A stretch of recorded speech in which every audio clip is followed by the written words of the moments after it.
Hello to everybody. Good afternoon. I hope you can hear me all and that we are in a good connection. And I would like to open this special conference today because it's special from two reasons. Usually we don't organize such a conference at the university in the virtual environment, but for these days it's really a good opportunity and useful tool how to meet and to share our topics. So I'm happy that we could meet. And moreover, it's special because of our presenting colleagues. They are young postdoctoral researchers who have been working on their topics in the last 2 years. Support of young new colleagues and researchers belongs to the priorities of our university.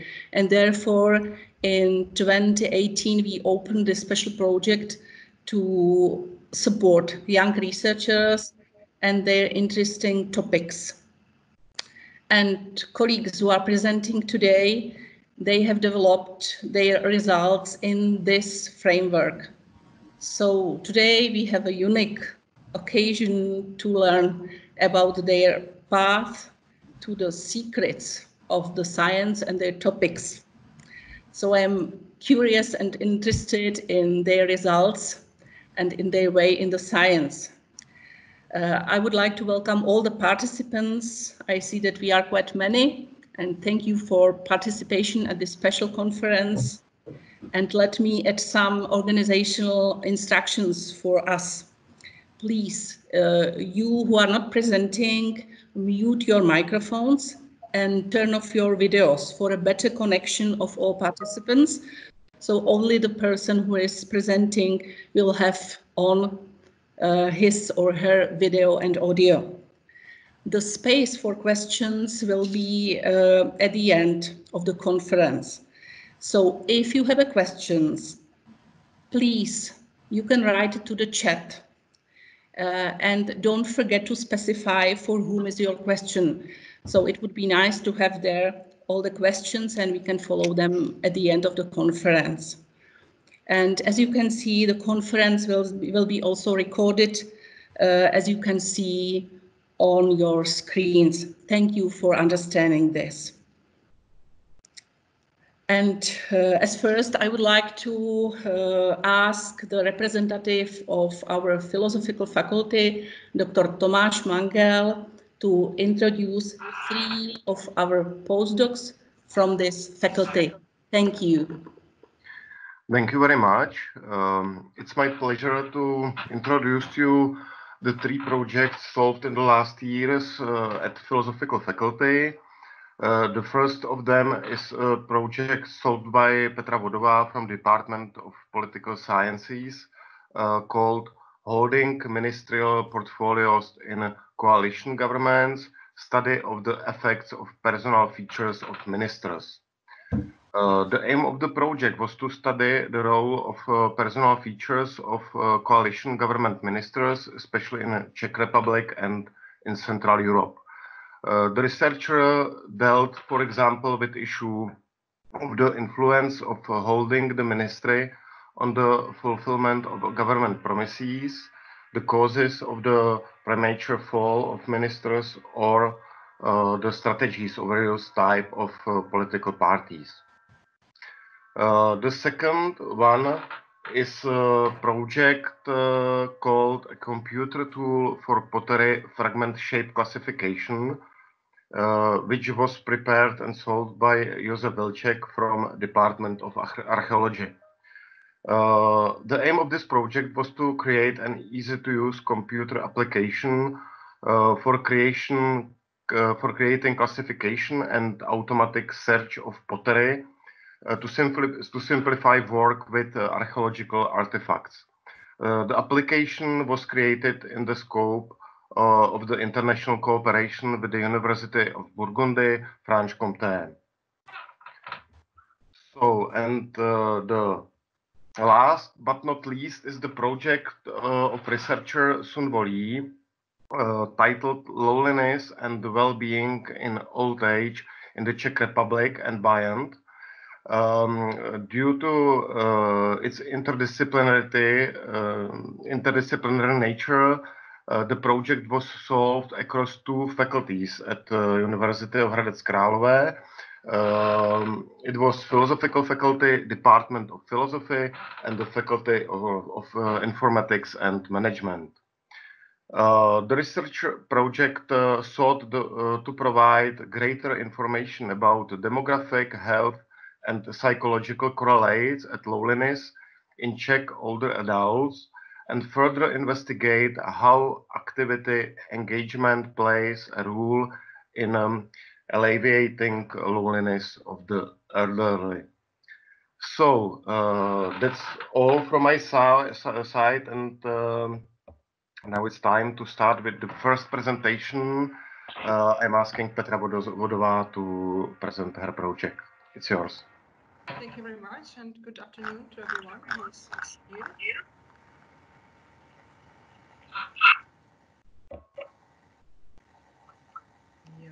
I hope you can see my presentation. And well, as it was previously said, I'm a political scientist, and my research project was focused on the effects of ministerial, personal, and party features on their life and on their work in coalition governments. So let's start. In my project, I tried to connect 2 fields in political science. The first one was the theory of coalitions, and the second one was the study of party elites. And in all of that, I tried to focus on ministers' work and life. So firstly, the theory of coalition expects that ministerial portfolios are very important for parties. They are something like the currency of coalition, which means that parties want their ministers to have the portfolios and to work to fulfill their promises given to voters. And as such, coalition ministers can somehow be found in a difficult situation, something like double agents, because they are, on the one hand, expected to be responsible for fulfilling pledges of their parties, and on the other hand, they are expected to obey the prime minister and to fulfill the pledges that are written in the coalition agreement. So these kinds of pledges of parties and pledges of coalition partners are not usually the same. So it can be a little problem for these party ministers. Well, in my postdoc project, I was looking also on different topics, but right now I would like to introduce you one research question which, as I think, had the most interesting results. So this research question was what defines a good and successful party minister? And my preliminary question is that a good party minister shall be able to fulfill preferentially his or her party pledges. So that was my basic expectation and basic questions. Now, what about my data and methods? I worked with 2 data sets in that question. Both of them were connected to 3 Czech coalition governments since 2007 to 2017, Topolánek government, Nečas government, and Sobotka government. And the first data set included pledges of coalition parties. As you can see on the table, I used as a unit of analysis a pledge of party extracted from the manifesto. I coded which party created it, if the pledge was fulfilled or not by the government, what ministry was responsible for it, what minister by which party, and so on. And then I additioned this dataset with the data about personal and party-connected features of each individual minister.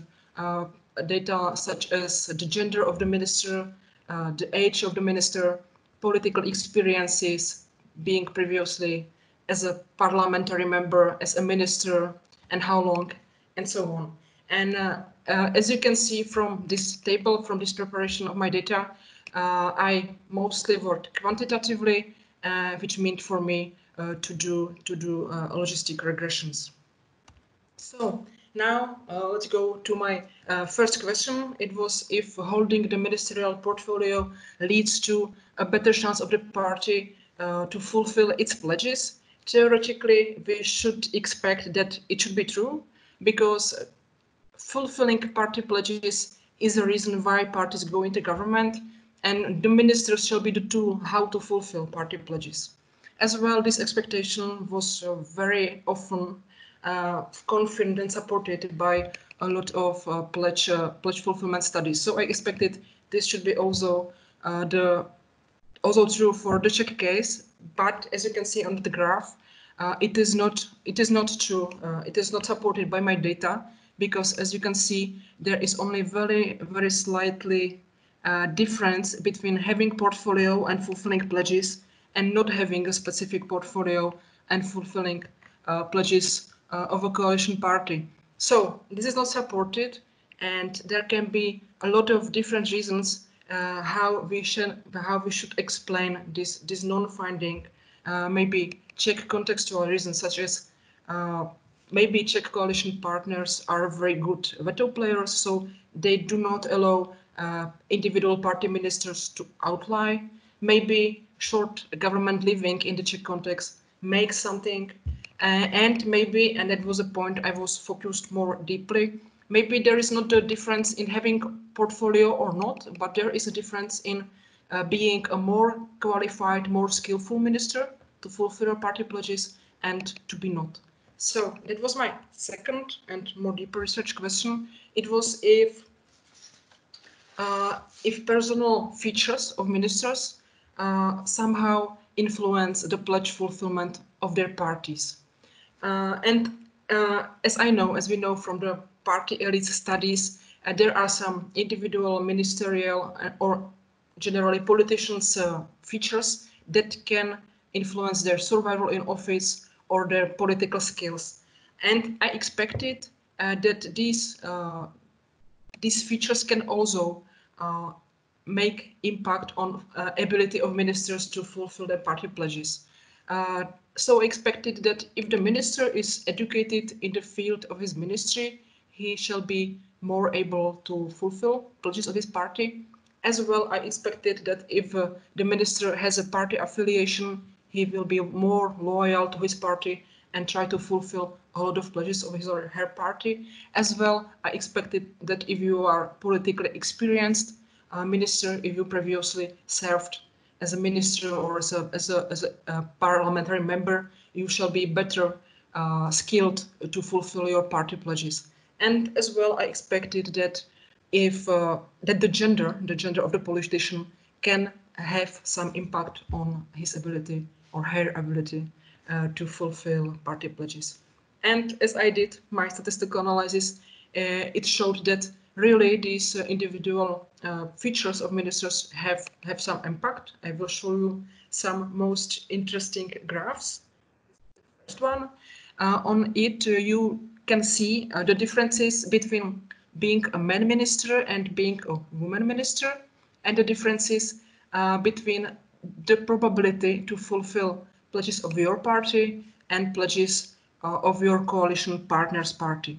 So as you can see, if you are a woman minister, you have better probability to fulfill pledges of your party comparing to being a man minister, and as well you have a better probability to fulfill your party pledges comparing to your coalition party pledges, which means, and I interpret it in that way, that that women ministers do better job for their party.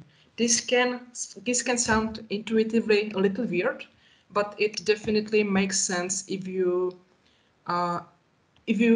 compare it to the theory of double standards in politics, which says that if you are a woman in politics, you want to do a man job, which is being a minister, you must be better than men. Which definitely, I would say that this graph supports this interpretation. So let's move to the second interesting result. This graph shows that if you are a minister who is educated in the field of your portfolio, so you studied medicine, if you are a minister of health or so, so you have a small probability to fulfill your party pledges than if you are not educated in the field of your portfolio, which also could sound a little weird, but as well it can be interpreted in the way that as a minister who is educated in the field, who is more interested in the field, more acknowledged in the field, you can make maybe more balanced decisions, and so you not loyally follow your party pledges, but you make decisions which are the best for the field. So maybe the educated ministers are not so loyal to their party because they see what is important in their portfolio. Well, this graph, it shows the differences between party member ministers and independent ministers, and it shows what is theoretically expected and what is intuitive, that if you are a party member, you are more loyal to your party policies, and as well you are more skillful in political decision making and are able to fulfill more of party pledges. And this last graph shows that if you are a minister who has previous experience with ministerial position, so you are probably more skillful, more experienced, have better relations with people at the ministries and so on. So it is not surprising that ministers with previous experience are better in fulfilling their party pledges. And as well, this is maybe the reason why these ministers have been appointed for the second and third time. So that were results from this paper. Of course, I work on other topic-related research questions and articles. Some of them have already been published in journals. Some of them are still under review. Some of them are still in progress. So that's about my results. And now I hope I should speak more generally about my postdoc experience. So if I can speak about the cooperation, I had the possibility and the opportunity to cooperate with people at the Department of Political Science at the Philosophical Faculty and to make connections to them. I had the possibility to meet students because I had the opportunity to teach a course about the theory of coalitions. So it was also important for me to meet the students and discuss with them. And as well at the department, I had the possibility to create a team with one of my colleagues, and we applied for the grant from the Czech Science Foundation, with which we were successful. So my work here at the university can continue. And this is my last slide, which will speak about the contribution of my project. So generally for me, the project was very enriching and contributing because I definitely had the time to work on a topic which was, according to me, interesting, and I hope it was also relevant for the field in which I am studying. As well, I had the possibility to work on articles which can help to improve my research career. So I can evaluate it very well.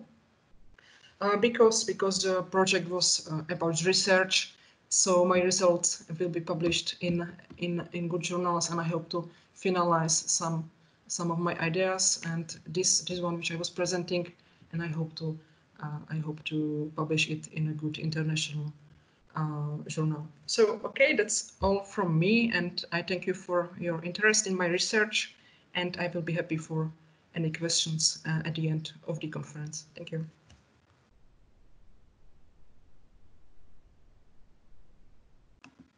So thank you very much. And I think now is the time to introduce the second project. Please, Petra Wilczek, to start. Okay, can you see me? Yes. Can you see my screen? No. No. Okay, I'm trying to share it.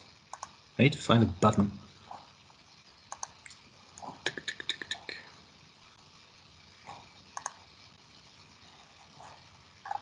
Please, can someone tell me how to share the screen?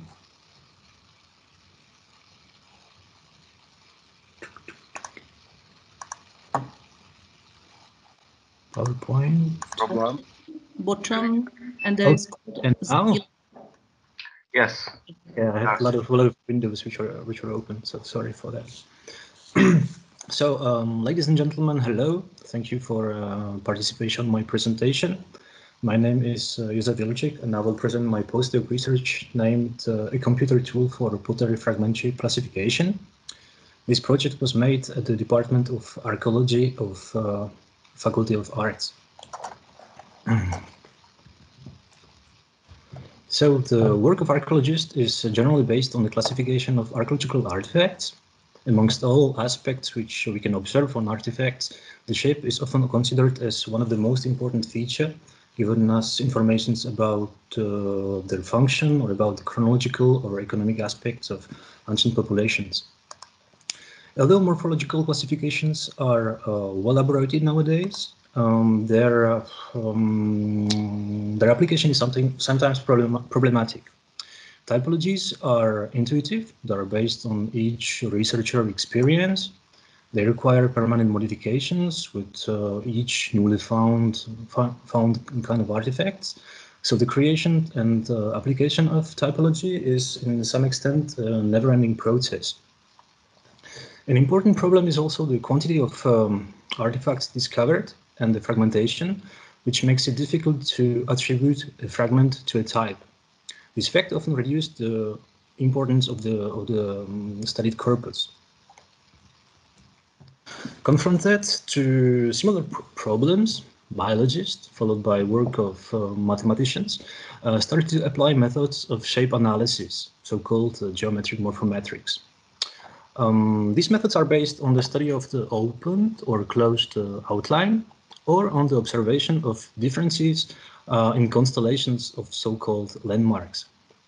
The advantage of these methods is that they allow to treat a huge amount of data, and that their results are considered as being objective and reproducible. Although these methods have been recently applied in archaeology, their application is still rare. The goal of my project was therefore to adapt some of these methods in order to overcome some issues which are related to the pottery fragment shape classification. In archaeology, pottery fragments are generally classified based on their profiles. Traditionally, the classification is made by a naked eye by specialists who seeks to find the most similar shape to a fragment in a referential database. If the fragment is typical and if the spectrum of referential vessel is well known, this task may seem simple. For example, this fragment can belong to the type A1A. However, if the fragment is a little bit different, which is often the case, or if the referential catalog is not existing, which is unfortunately also often the case, the researcher must get through many publications to find the best analogy to the fragment. Even if we already possess huge databases containing thousands of labeled images, we still don't have any tool allowing an automatic fragment identification. For this reason, I've decided to test the possibility of automatic classification of fragments based on their profiles. It's necessary to say that I'm not the first one who's trying to do that. There exist at least 20 articles dealing with this topic. Most approaches are based on the calculation of similarities between profiles. Profiles are usually represented by Cartesian coordinates or as a function of the radius, tangent, or curvature. Profiles can be also represented as B-spline coefficients, DCT coefficients, polylines, etc. Similarities between two fragments are then calculated from Euclidean distances between their profiles, or from the similarity between coefficients expressing the shape. The best analogy for a given fragment is obtained by minimizing differences with potential candidates in the referential database. Although there are many publications on this subject, I found some persistent problems. Some of these approaches works only for the rim fragments and can treat only the one surface of the fragment. It means external or internal. The problem is also that procedure used in publications were sometimes not clearly exposed. For this reason, it was difficult to evaluate their performance. What is the most important is that although some authors have claimed that they have created a tool for automatic classification of fragments, no such a tool is still available for archaeological community. So I've decided to create such a tool, which was named Record. This software was developed with a team of colleagues from the university in Dijon, namely with Fabrice Mona, who is a professor of geochemistry, who shifts more and more into the digital archaeology. Nicola Navarro, a specialist in the field of morphometrics and biology, and Carmela Chateau-Smith, a lady specialized in linguistics and literature. The record software was entirely programmed in our language to give a user an opportunity to choose between different classification methods. We've decided to adapt all main approaches existing in the literature. Besides, some of these approaches were improved or transformed into new ones. Graphical interface was made as simple as possible. Here we have the fragments to be classified, and here is the referential database of complete and already classified vessels. When we select the fragment and run the process, the software orders the referential vessels from the most similar, which are up, to less similar, which are down. After that, we can check the results by showing the fragment here in red, with together with the best candidate in gray. And everything is okay. We can use the type of the reference to classify the fragment. So in this case, it would have been, or this fragment could have been classified as D18B.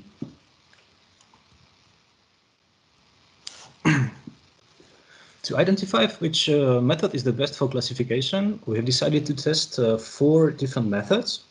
For testing, we have selected dataset of ceramics from the site of Grafesenk, which is located in the south of France. This site is very famous for its production of the typical pottery, terra sigillata, which is dated to the Roman period. For the test, we used 319 fragments already classified into 14 types. We have tested if the correct class of the fragment was present amongst the 3 best candidates, which we have received from the software. Experiments have shown that almost all methods produced very good results. Success rates varied between 90 and 93% for the rims. However, we recommended one algorithm, the ICP algorithm, which is based on minimizing distances between profiles. It was because it gives us the best classification output. It can be applied to all parts of vessels, so it means to the rims, to the bodies and buttons, and it can treat both the external and internal part of the profile.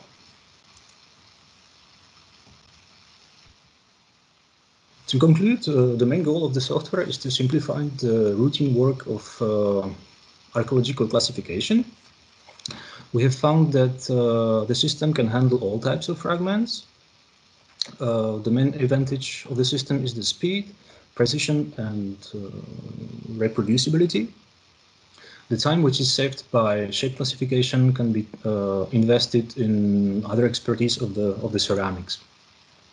The classification produced with the record can also serve to establish typologies or can be used for cataloging or archiving of archaeological data.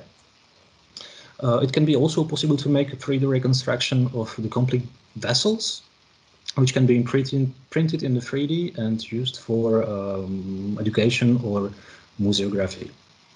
The manuscript concerning record, together with the prototype of application, was recently submitted into Journal of on Computing and Cultural Heritage.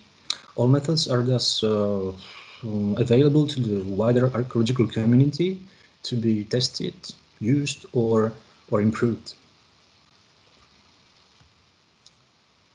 During my postdoc, I had also opportunity to participate on 3 other projects, so I will briefly present each of them. The first one was aimed to provide a practical solution for a transformation of digital images onto the spheres, which are used in virtual reality. This is useful if you want to add some pictures into the scene. For example, if you want to highlight archaeological structure in the landscape, after we can see it in VR, or if we want to add a 3D model into the scene. Proposed solution can thus serve as some kind of GIS, GIS in virtual reality. The second project aimed to propose several methods for automatic identification of stones in the landscape. Our approach was based on a combination of drone photogrammetry, computer imaging, and machine learning algorithms. For a demonstration, we have chosen sacred landscape of Kariksur culture, which is located in Mongolia and which is dated to the Bronze Age period. Results of this study results which we obtained with some algorithms have shown that it's possible to identify correctly almost all stones which are in the images. The main advantage of the approach applied is the speed and precision. In a few days, we were capable to obtain the same results, obtain the same plan of the site as traditionally in several weeks on the field. Finally, the third project was dedicated to documentation in paleontology. The aim was to propose a methodological pipeline capable to reveal dinosaur tracks and trackwayes. As the case study, we've used Anza Beach in Morocco, on which there were already identified more than 300 pterosaur tracks. Our approach was based on multi-scale photogrammetry and different image treatments, mostly based on GIS techniques. Methods we have applied allowed us to newly identify almost twice more tracks than previously. As before, the main benefit of this project was accuracy, speed, and reproducibility. Participating on these 4 projects allowed me to collaborate with specialists from several countries. I had also a chance to work with the colleagues from the Department of Archaeology. I hope that I can say that we have succeeded to create a fully equipped 3D laboratory for documentation of archaeological artifacts. Besides, we have started several projects dealing with mostly dealing with ceramics and pottery. These projects are still ongoing. At the Department of Archaeology, I was also teaching 3 courses, which were dedicated to 3D scanning, quantitative methods, and Iron Age in Europe. I'm very grateful to the Department of Archaeology and to the University of Hradec Králové for giving me opportunity to proceed my research. What was very great was an excellent support and also the freedom and trust which were essential for my work. Ladies and gentlemen, thank you for your attention. And if you have questions, I can respond you after. Well, thank you very much for a very interesting presentation. And now is the time for the third project, which was solved at the philosophical faculty and simultaneously on faculty of informatics and management. The project will be introduced by Sunwoo Lee. Okay, let me share my PowerPoint here. Okay. Thomas, can you see that? Yes, we can. Yeah, that's good. So, hi everybody. My name is Sunwoo Lee. I was working at the philosophy faculty and faculty of informatics and management for 2 years under my project entitled Loneliness and Well-being in Old Age in the Czech Republic and Beyond. As Thomas briefly introduced, this is interdisciplinary research, and I have been developing my research skill and interest, perspective of social and behavior science of aging, and so I have got this fortunate to work at both sides of faculty. So the big goal of this 2-year research project was to develop several a study and to provide greater information about demographic, health, and psychosocial correlate of loneliness, mainly targeting a Czech elderly, and further investigate or examine how participating in leisure activity or physical activity, such a varied type of activity, can play a role in diminishing loneliness or in promoting and social and emotional well-being. And this is not only about the Czech elderly, but the Czech sample is always part of my data set. So this is a pretty short period of time, and this project builds on secondary data analysis, which means that I didn't collect the data and design the study and then collect the data, not traditional way of science, but there is a lot of valuable and then good quality of secondary data collected from across the Europe and in the States. So definitely I took advantage to use this secondary aging database. 2 main databases were included in my project. The first one is a survey of health, aging, and retirement in Europe, which called the SHARE. And another database is health and retirement study, mainly targeting in the States. Of course, it depends on the independent study case and study design. There is many other study variable or measurement I took, but mainly I use the demographic and social variable, psychosocial well-being, health, environment perception, mental health, and quality of life domains, which all associate with loneliness of the elderly. So the first study I would like to introduce was already got published, and this is about the first main topic of my research project. So let me give you a brief background how I started talking about loneliness in the Czech Republic. Based on the shared data, and when you just see and how older adults experience loneliness in their everyday life, you can see that those older adults in Italy and Czech Republic, they were more likely to show or express their sense of loneliness compared to other peers or counterpart in other European countries. This is quite interesting phenomena because, as you may understand, many older adults in Czech Republic, at least, they live close to their family or older other children, and there is more like a family-oriented culture. You can find it.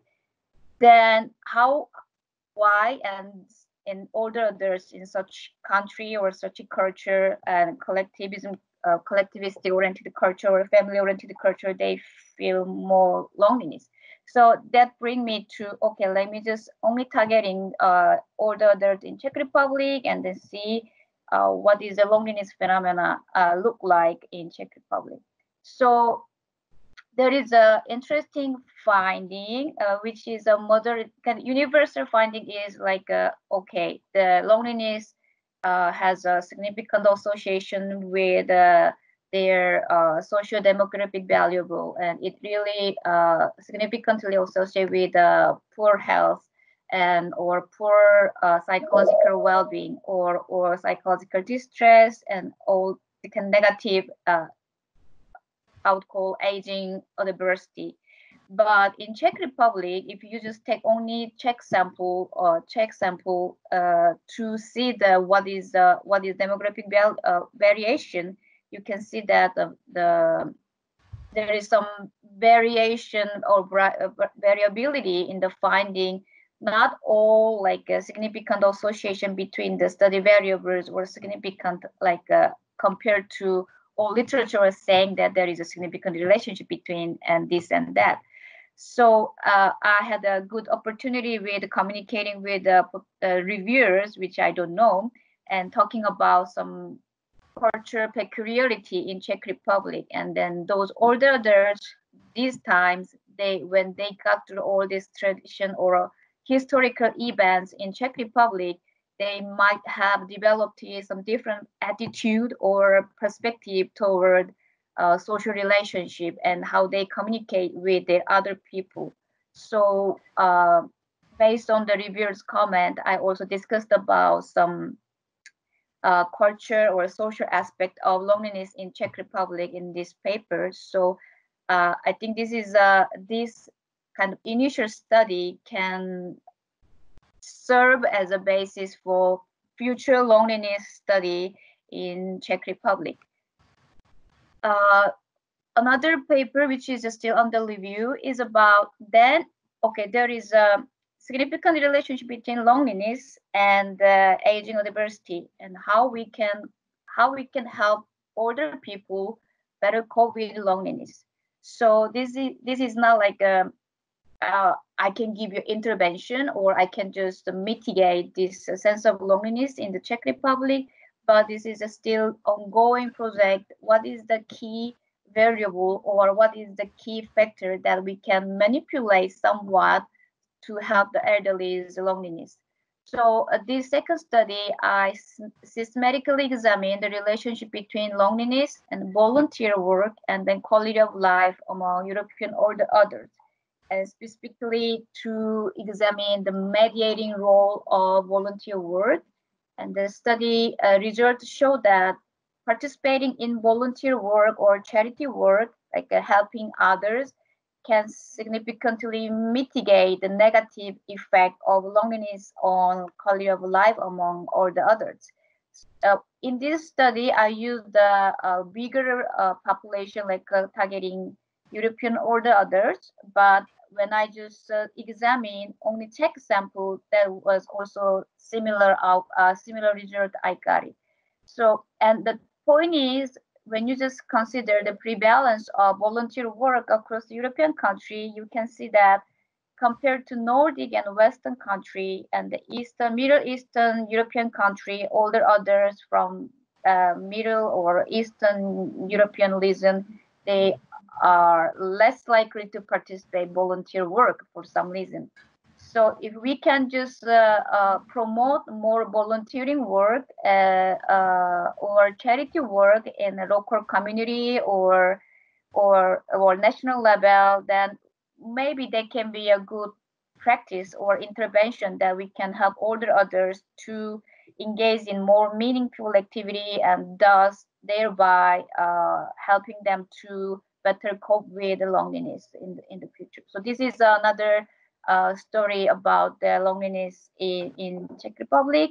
And another paper, which is also under review, is I expanded all the concept of loneliness and the concept of activity engagement, and I examined in the collaboration with a foreign expert, systematically examined what type of activity engagement.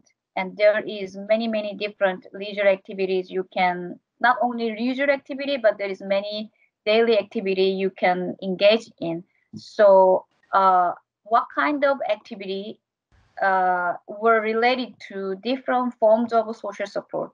And the loneliness and social support are the key variables in reversely related to one another. So I took these two key variables and examined its path or several or various pathway to positive effect, including like less lonely or feeling positive or optimistic, and this kind of positive emotional well-being.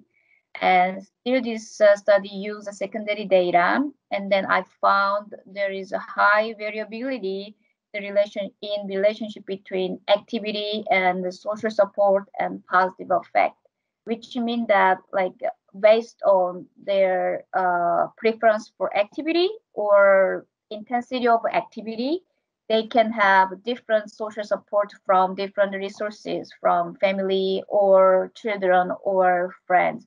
So this is also brings some practical implication how we can help older adults engage in certain specific type of activity, which and to better promote that social support what they are lacking.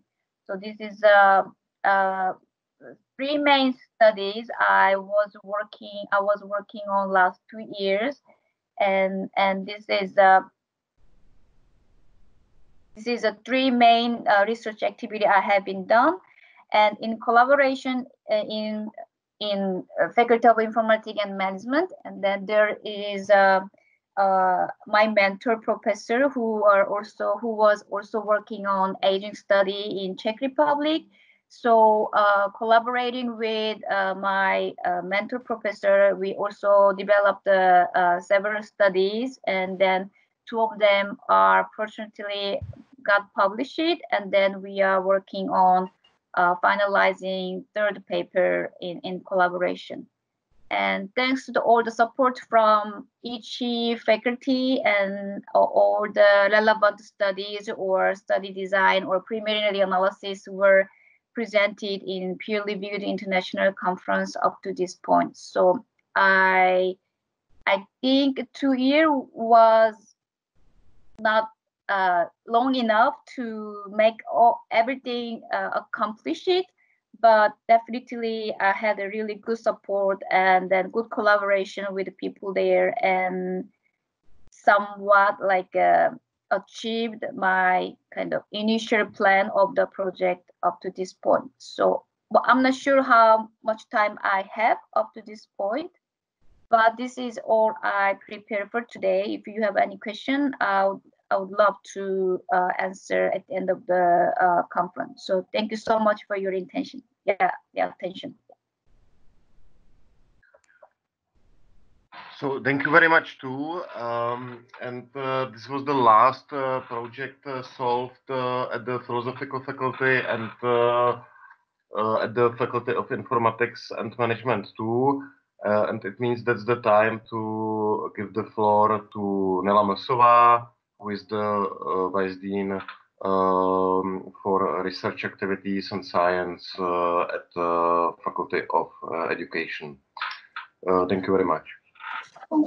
Thank you very much. Good afternoon, dear colleagues. It's my pleasure to introduce you the postdoctoral researchers of the Faculty of Education. There are 2 postdoctoral researchers at our faculty. The first of them, Petra Honč, is a graduate of the history at Charles University in Prague. He deals with the history of church. He was a member of the Department of Studies in Culture and Religion, and his mentor was Professor Tomáš Petráček. Other postdoc researcher Radek Vodlíček worked at the Department of Social Pedagogy. He dealt with the issue of inclusion. His mentor was Dr. Markéta Levinská. Dr. Vodlíček stayed at the faculty. He is the manager of the Pedagogical Research Center now. That's all from my side, and now it's time for our young research fellows to introduce the project in detail. First will be Dr. Honč, and I please him. Hello. Hello, everybody. Good afternoon. Thank you for introduction. I am glad to have this opportunity to present some of the outputs of my historical project. Now I'm gonna to share with you my online presentation, but I'm not sure if it works because there is still the last presentation.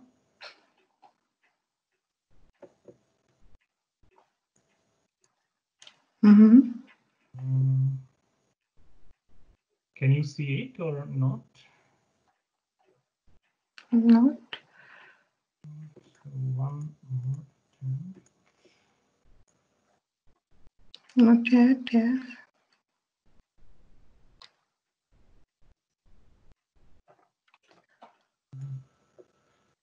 Sorry for that.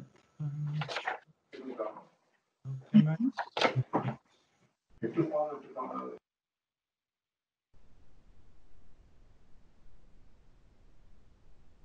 So this is share with, and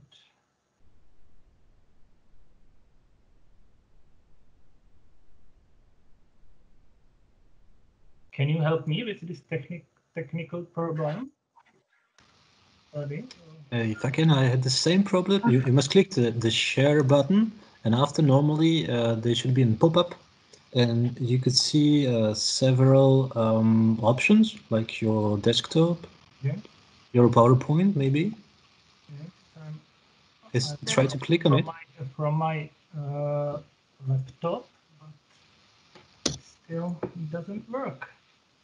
You should click on the bottom sdílet. Yes, and you can see your screen, and there should be different presentations or files, and you can choose your presentation and share it. Thank you, but I'm trying to do it, but there is still some.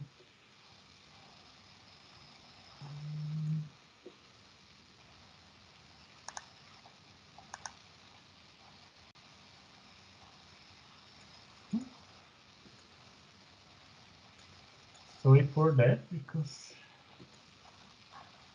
normally I'm using when I teach my students, I'm using this presentation and it works, but now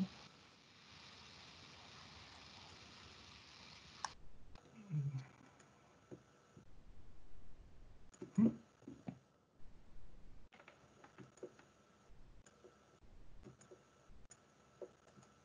can I do?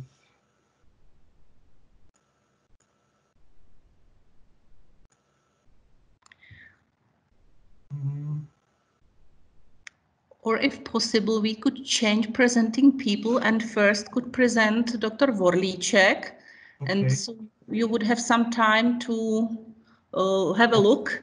Yeah, is this fine for you? So if I can ask Dr. Wilczek for his presentation, thank you very much. Yes, nice to see you all, and good afternoon to all who listen to us. I will try to share my screen, and hopefully there is no problem.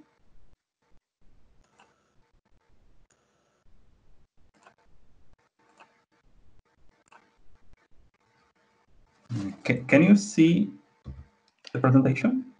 No. Not yet. I'm so sorry.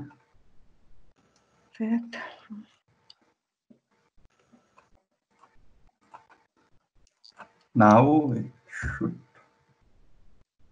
Now it works. Yeah. It's great. And thank Vice Dean for introducing myself.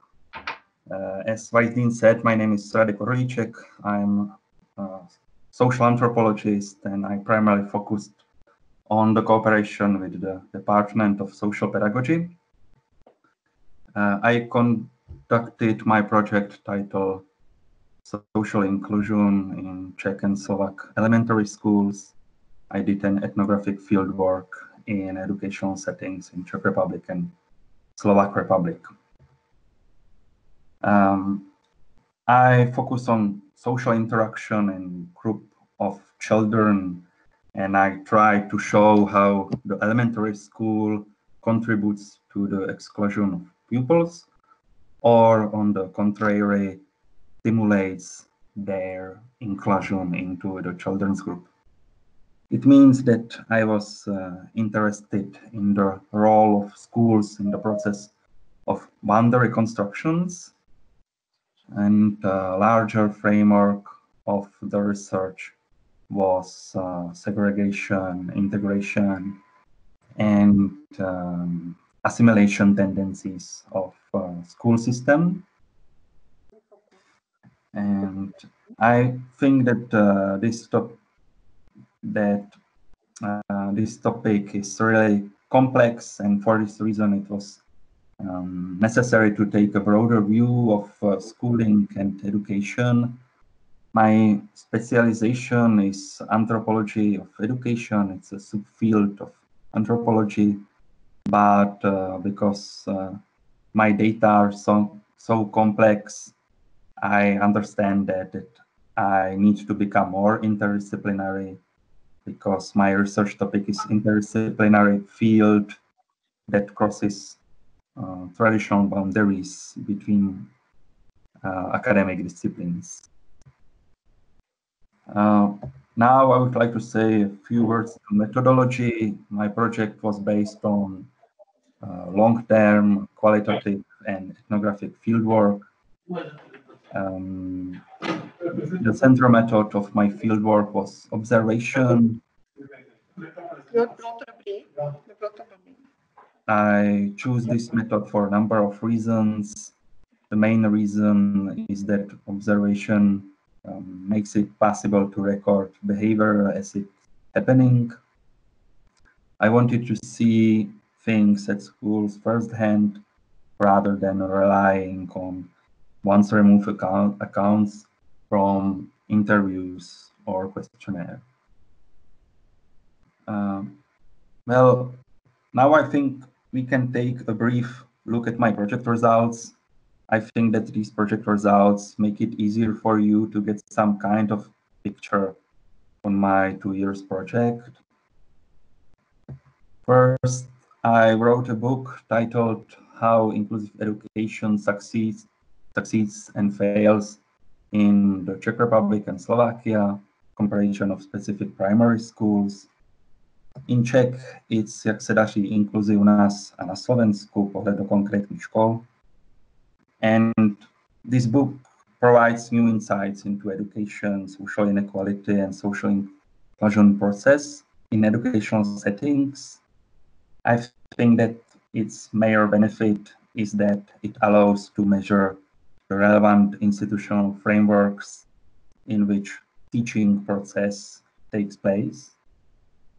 The book is aimed at teachers and general public, and it's complemented by numerous illustrations, giving the reader a better understanding of what's going on in a school environment. Second, my project results. I wrote several articles in peer-reviewed journal in anthropology and pedagogy. And I attended conferences in Czech Republic and in abroad. I would like to say that active participation in academic conferences was a great experience for me. For example, I visited the World Conference on Qualitative Research in Lisbon, and I had there a presentation about theoretical and methodological discussions on the field of qualitative research. I also try to participate in social activities. I mean, some lectures for education specialists, teachers, and the general public. For example, I had a presentation in Institute of Ethnology in Bratislava. It's a Slovak Academy of Science. Or I had a presentation for Agora. It's a student organization in Faculty of Education in Charles University. I also became a teacher for sociology anthropology in English, and sociology of family. That was also a great experience for me because I like teaching. I think that to some degree it relates to diploma thesis supervision. I was a supervisor of 10 bachelor and diploma theses, and I was also opponent of 13 bachelor and diploma theses. A few times I was a member of State Exam Commission. I was a register for science and research at the Department of Social Pedagogy. And I wrote a grant proposal for Thatcher. And I created a project titled Inclusive Education in Primary Schools, Audiovisual Production as a Tool in the Fight Against Bullying and Social Exclusion. I wanted to create an audiovisual production which will become a tool in the fight against exclusion, but unfortunately the project wasn't successful. I also helped to write a grant proposal for Ministry of Education.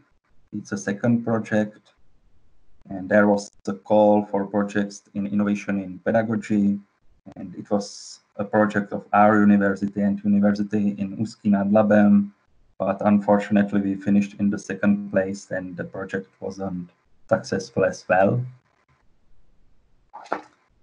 Well, I think that's all I did within 2 years project. Finally, I would like to thank all my great fellow workers that I have met. In my opinion, postdoc projects are very interesting for the university, and for this reason, I wish the university to implement more postdoc projects in future. Thank you for your kind attention, and that's all. So, thank you very much for detailed presentation by Radek Vodliček, and now once more, Dr. Honč. You can. Hello,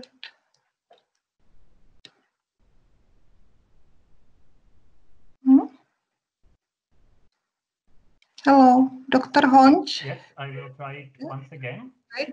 Thank you. Just a second.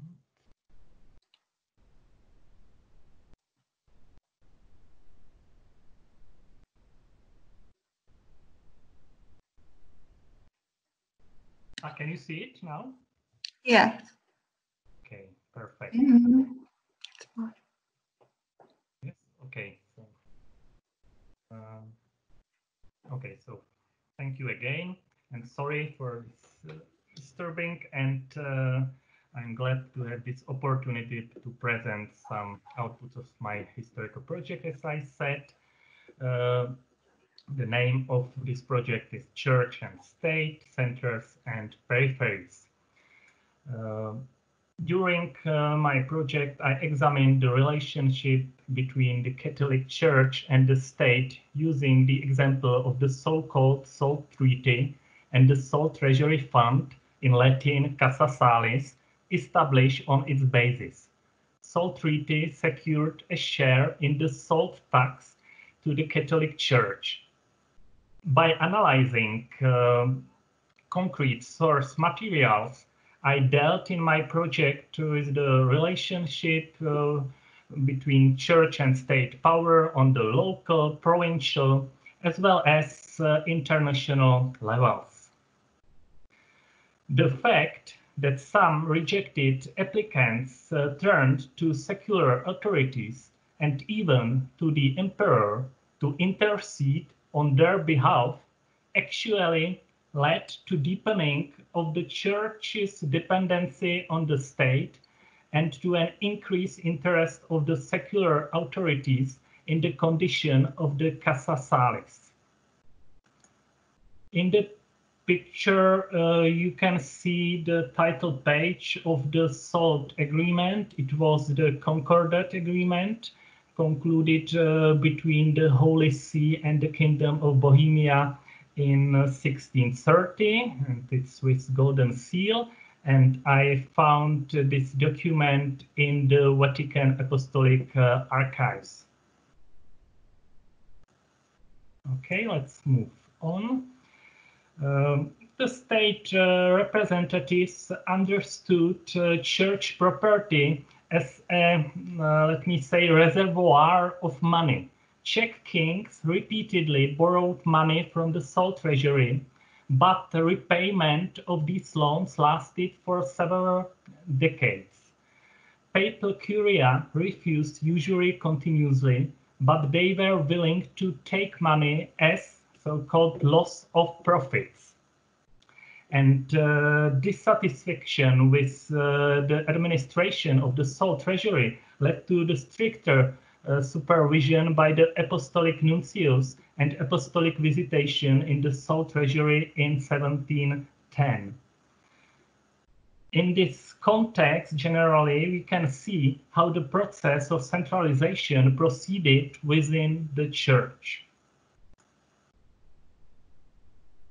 In this study, you can read the title on the top. I analyze the long dispute between the secular and spiritual power.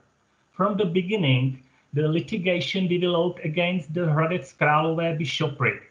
I focus on the activity of individual church representatives and their futile effort for the emperor's intervention and transfer of this case to church tribunals.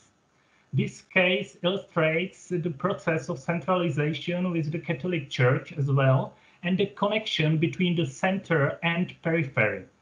But at the same time, it shows its weakness with regard to the state power.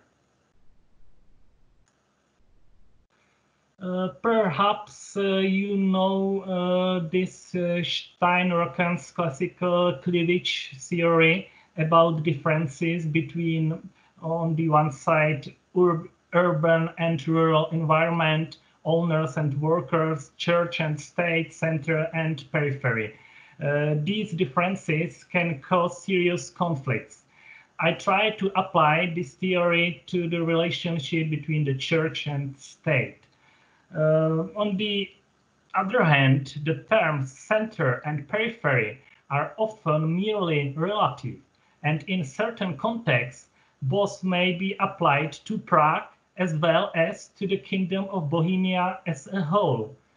On the one hand, they were in the center of attention of the Roman Curia as well as of the Viennese court, but on the other hand, finding themselves on the periphery in a sense as a result of increasing centralization, as I said, both in the spiritual and in the secular spheres. Money in the sole treasury were turning frequently into a source of conflicts and tensions. Local disputes were often being resolved in Vienna or in Rome, in the centers of the secular and spiritual power.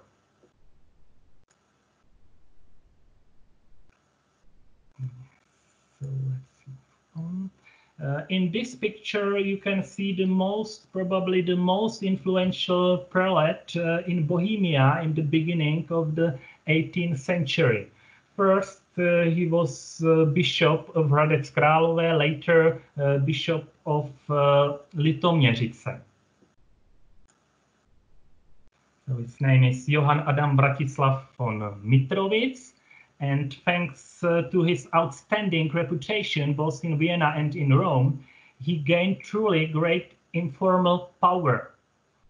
Canonical law made the metropolitans, it means archbishops' position stronger than that of his suffragans, it means bishops of Litoměřice and Hradec Králové.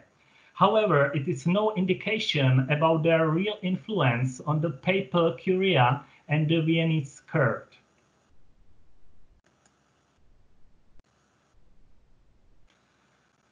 the modes of thinking and acting on the part of the high church hierarchy and normal clergy in the study period may be shown well on the example of the so-called Cassa Parochorum. It was separated fund, financial fund. I focus on perception of economic problems, for example, loans, credits, and intra-church solidarity, and I tried to analyze their connection with the concept of morality. The Cassa Parochorum was administered by the Archbishop of Prague himself, who often prioritized his own diocese interests.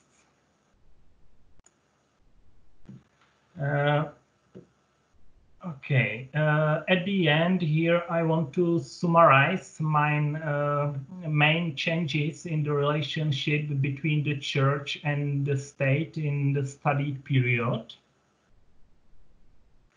You can read them. So the main change is that the former partnership was changed to rather serf relationship, and church was really dependent on state patronage.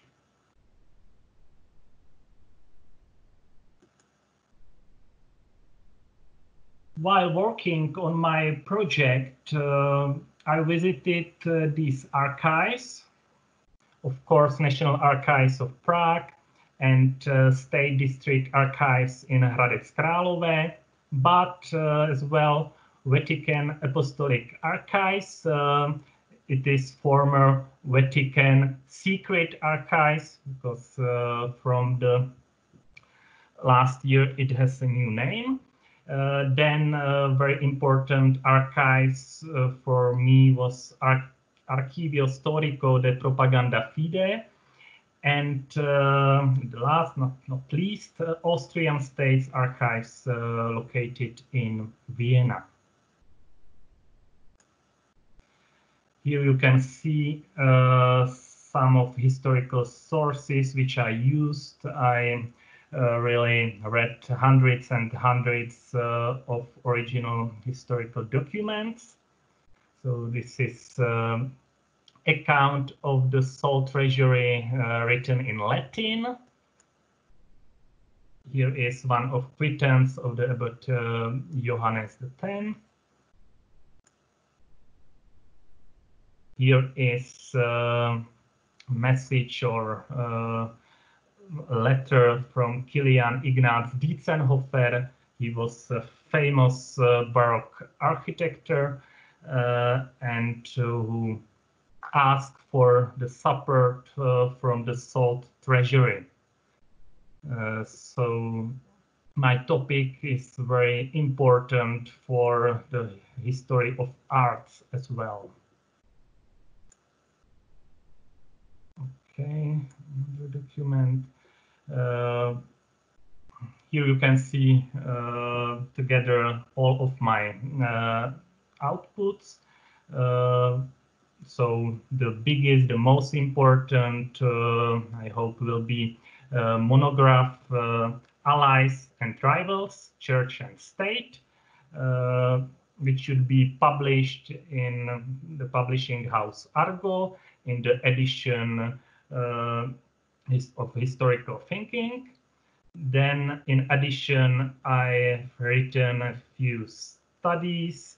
The first, Prague between Vienna and Rome. The second, as I mentioned, about dispute over Menzel estate of Hradec Králové. And the last study is the Cassa Parochorum, about the reconstruction of parish network in Bohemia in the 18th century. This is a possible option for the book cover. In the picture, you can see the Emperor Joseph II and the Pope Pius VI during his visit in Vienna, when the Pope tried to prevent the Emperor from abolishing the monasteries and abolishing the Cassa Salis fund. So I think it's all. Thank you very much for your attention. And if you have any question, I will ask them at the end. Thank you. Thank you. It was the last project of Faculty of Education. Many thanks to my colleagues. And now it's time for researchers of Faculty of Science, for Vice Dean Docent Pavel Trojovský to introduce them.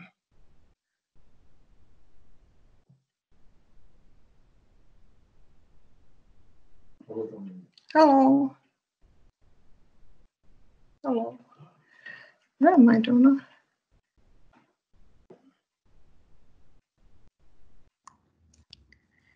Do we have Docent Trojovský somewhere? I'm very glad that this conference is taking place and we all have the opportunity to share our knowledge. Allow me a few introductory words from the position of Vice Dean of Creative Activities at the Faculty of Science. Two of these postdocs projects was solved at our faculty. In the first of them, which was called Synthesis and Evaluation of Biologically Active Compounds, 3 young scientists from the Department of Chemistry participated, namely Dr. Andrýs, Dr. Benek, and Dr. Chalupová, but she was then replaced by Dr. Psotka as she went on maternity leave. Their mentor was Professor Kamil Musiolek from our Department of Chemistry. This team had many great publication results, as we will find out in a moment. The second postdoc project, called Geometric Structures in Supergravity, was solved by Dr. Chrysikos from the Department of Mathematics. His mentor was Associate Professor Anton Galayev. However, this project was actually solved only for 5 months because Ioannis Chrysikos received the junior project of the Czech Science Foundation, and he finished this project and he started to solve that new external project. Receiving this junior gotcha project is in itself a great result of solving of this postdoc project. For this reason, the publication result of this postdoc project are also shared with the results of his current gotcha project, and his presentation on the progress and results of the postdoc project will certainly be a little shorter than the presentation of other projects. So now I would like to ask for a presentation by the team of postdocs from the Department of Chemistry.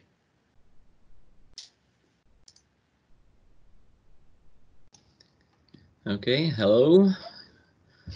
From the whole team from the Department of Chemistry. Now we will try to load our presentation.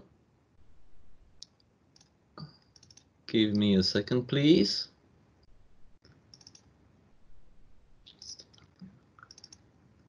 It will take only a few seconds more. Yeah, it's okay. Okay. It's loading the presentation into the system. And I hope that it will start really soon. Hello, ladies and gentlemen. My name is Rudolf Andrýs, and I have the honor to present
Do you hear us now, or is there any problem?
Can you hear the presentation, or is there any problem? It looks like there is some problem with our computer. Slyšel jsi něco?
I don't want to disturb you, but I would like to only tell you that we are a little bit over the time. So please, if you could finish in some minutes, it would be nice. Thank you very much.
So thank you for the great but a little long presentation.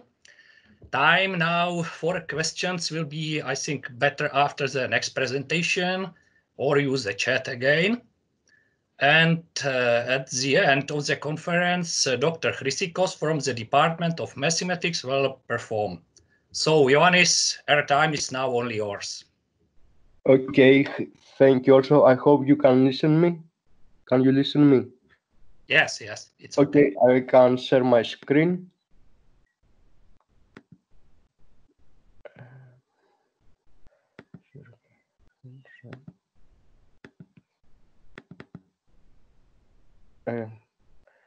Can you see my screen? Yeah, nearly. Yeah, it's okay. It's okay. Yeah. Okay. I'm also glad that I participate in this nice event. Thank you very much for this nice opportunity. Okay, my talk will be much shorter.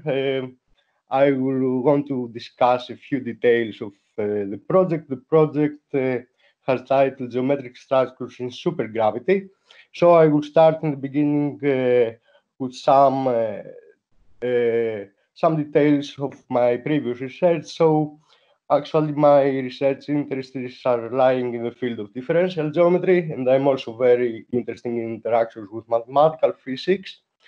Here the history showed to us that developments in both subjects have fruitfully influenced each other, and actually developments in theoretical physics, for example, in physics of particles, are deeply connected with the study of geometric problems, so with the study of problems in pseudo-Riemannian geometry. Okay, my education, I started studying pseudo-Riemannian geometry at 2010 when I finished my PhD in University of Patras in Greece. But I continued after that, for example, in 2017, I took my habilitation in University of Torino in Italy. So all these years I had a continuous research. My first interaction with the Hrades Kralove was for one semester at the year 2016. I was research associate, but I left from Czech Republic for 2 years. I went to Italy, to Torino for a Marie Curie Fellow. And then after that, I returned back here in Hrades Kralove in October of 2018. I started working in Hrades Kralove in the Faculty of Science of Mathematics. But I had a successful application from Czech Science Foundation for the establishment of a junior research team. And so I extend what I started working in the first months. I extended to the project inside in this new project of GARDS of Czech Science Foundation. Already I have with my team we have some publications dedicated to the department already from 2016, and now already we have the first year of the project. We have done already 3 papers are completed and are going to appear in high scientific journals, high-level scientific journals. So a few words now for my project. As I told you, I'm interested in supergravity theories. So supergravity theories, now very roughly speaking, are supersymmetric extensions of Einstein theory. So somehow are theories that combine the principles of supersymmetry and also of general relativity. And here, of course, the goal is to have some good candidates for a theory of everything, for a theory that can give a model that this model will explain the interaction of all the 4 basic forces in the universe. So one such good candidate are the so-called supergravity theories. The supergravity theories have 2 parts, have the bosonic part and the fermionic part. Again, I don't want to go in details now, but I just want to say that the bosonic part actually is related with some corresponds to gravitational and gauge field degrees of freedom. For example, this corresponds to Riemannian metrics, to differential forms. These are very important mathematical objects in differential geometry. And the fermionic now part consists of matter degrees of freedom. So here it appears the spin, the spinors, the gravity, that is this theoretical particle that carries the gravitational force. And how these 2 parts now interact each other is this, that the picture is given by this that we are calling supersymmetric transformations, and there are suitable transformations that they allow us to take a picture of how these two parts can interact each other and how are relative the fields from the one part with the field of the other part. These are very roughly speaking, and now in a bit more details, I have three specific problems in the first part of this project. For example, these problems is mainly here is of mathematical nature, but behind of these equations that I will describe now, there are big physical questions. So the first problem is to construct some 11-dimensional Lorentzian manifold with a so-called Fluxford form. It is a four skew-symmetric form that satisfies the following field equations. The first is the closeness of this form. The second is the so-called Maxwell equation that is coming from the electromagnetism theory of Maxwell. And the last one is the extension of Einstein equation. Is an extension of Einstein equation from general relativity. We have also some part that is coming due to this four form. So the first part is to construct such models, such manifolds that solve this system of equations. Such trips that satisfying these equations, this system of equations, are known as bosonic supergravity backgrounds. And in this kind of manifolds, we can make now supergravity. So it's very important always, it's the first question, if we can construct such models, because in such models, physicists can use such models and make real sum physics there. So the first problem is related with the bosonic part that I discussed a few before. The second problem now, it is related with the fermionic part. So in particular, for such solutions, we are trying to find the supersymmetries. The supersymmetries in this case are solutions of a parallelism condition. Here, this condition is given by nabla psi equals 0. Psi is this spinor field that we are interested to find, and such spinors, they will generate the supersymmetry transformations actually. And okay, what is nabla? Nabla is kind of derivative, is the generalization of derivative, but not in the tangent band, in the spinor band actually, and has this explicit form. Again, it depends on the flux form, its expression. And finally, when we want to combine both these two problems, we are faced, of course, the problem, what type of geometric structures can serve both the system of equations that I present. All of these problems are, in a sense, are very hard to answer. There's not exist a full classification, and actually there neither exists some good methods to take a full classification. So a full classification at the present seems out of reach. So always a goal in mathematics, we are interested in classification type theorems. So this we'll try also to apply here. And so we'll try to construct some partial classification result by examining, for example, specific classes of geometric structures or specific families of flux forms.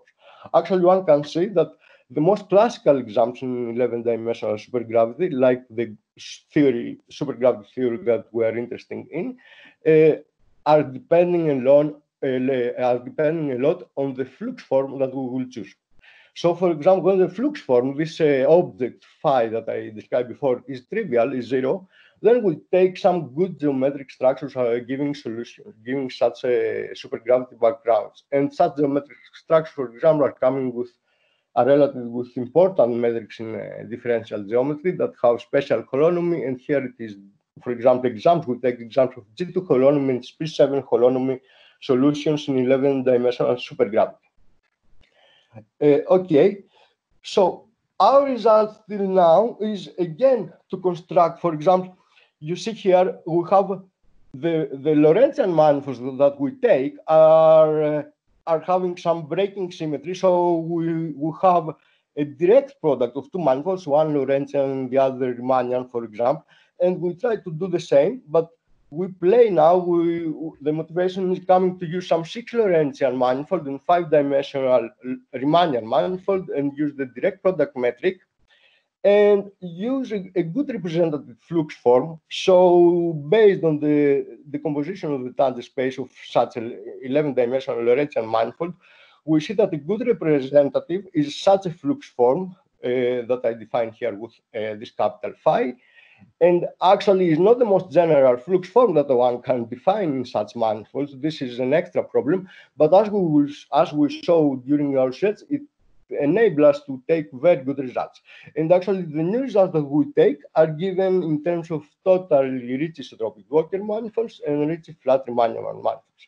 This is a joint project that we finished in the end of 2019 with Anton Galaev in the end of the previous year, and with my collaborator from University of Kralove, Anton Galaev, and is going to appear. It's accepted to the journal Classical Quantum Gravity. Now the question is some further questions, of course, further problems that we can try to answer. Still, we have give answers only for the fermionic problem, for the problem 1 until now. So at the present, we solved the problem 1 for this specific setting, but still we are interested for the problem 2. So we are interested for the fermionic equation that still we are working on this. And of course, we are interested for more general solutions than the solutions that we present. We use Ricci isotropic Walker metrics, but maybe one can construct such solutions. It's a very interesting question if one can construct such solutions only for Walker metrics, general Walker metrics. And of course, there are further ideas. We can do something similar for 5-6Ks, for example. For 5-6Ks, actually already we working on this with my members in this junior research team that we established by the project of Czech Science Foundation. This project already is running 1 year, and the members is myself, that I'm the leader, is two successful, very good researchers, is the postdoc Eivind Schneider and the postdoc Jan Grigorowicz. Both have full-time positions inside this junior research team, and they are working also in their projects, but also in the proposed goals of the project. And of course, here we are lucky because the University of Kralove, also our department, the Faculty of Science, all these years have built some very great, remarkable network of connections is established. So I can take the benefit of this network, and I have some regular visitors, for example, interacting in the project. Also, these visitors, you see, it is international visitors are also from other countries. And we have collaboration, for example, with Dimitri Alexevsky from Moscow, with Stavros Anastasiou from Patras, with Anna Fino from Torino, Anton Galaev that is here, and of course with Yusuke Sakane of Osaka. And also there are postdocs. I told you the postdocs in the research team, and also I had some collaborations. I had a visitor here for 3 months from McMaster University of Canada, and we start working also with him and with Eivind Schneider in a project about this 5-6Ks. And next I have collaboration with Alberto Raffero, Jan Grigorowicz, and Henrik Witter that, of course, we are trying to complete until the end of the project. That the duration of the project is 3 years. Okay, I hope I don't want to say something more. I will close just with some publications that are dedicated for the project. Is these 3 publications that obtained the first year. And of course, I am sure that the very nice environment that I meet in the faculty will give me the opportunity to complete in a very good amount the main goals of the project. Thank you very much.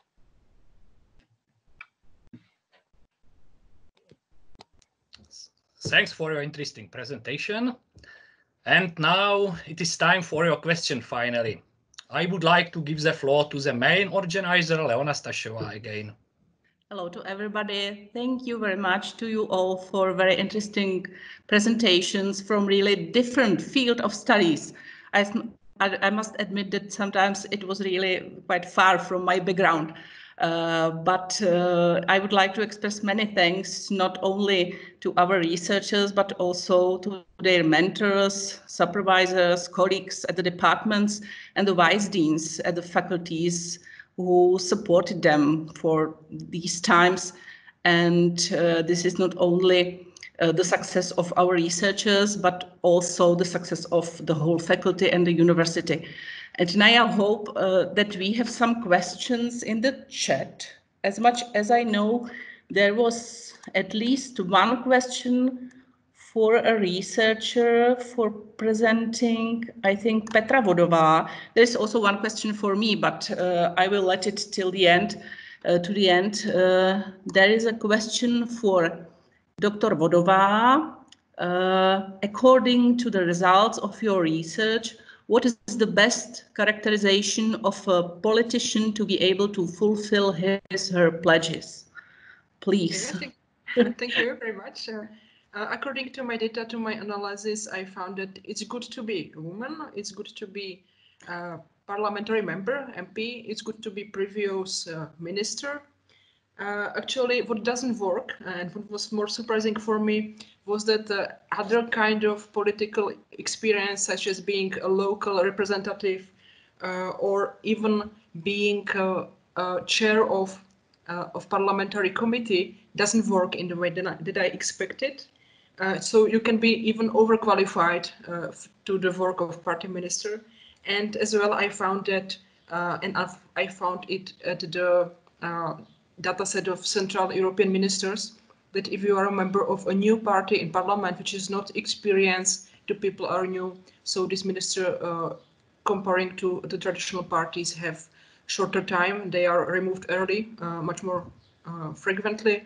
So even being a minister from non-experienced party can be against the expectations of fulfilling party minister's work. So that's my answer. Thank you very much. I have one question that comes to me. What is the position of a woman in science and research? It's just probably a personal question, but actually, at the department there is a lot of women, which is good, and it's a good environment. So I don't see any double standards at my department, and I can speak about the other departments. Yeah, thank you very much. It was a little bit out of your topic. Thank you very much.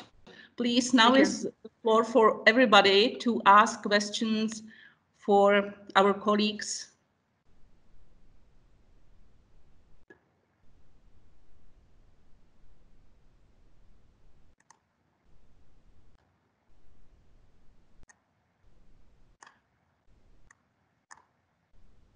No other question?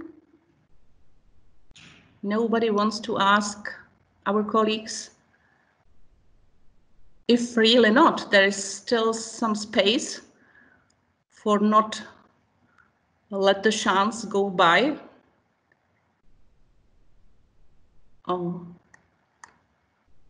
If really not, I would like to come to the end of this conference and because there is really one question for me from Dr. Zdeněk Beran regarding the next and the future of this postdoc project.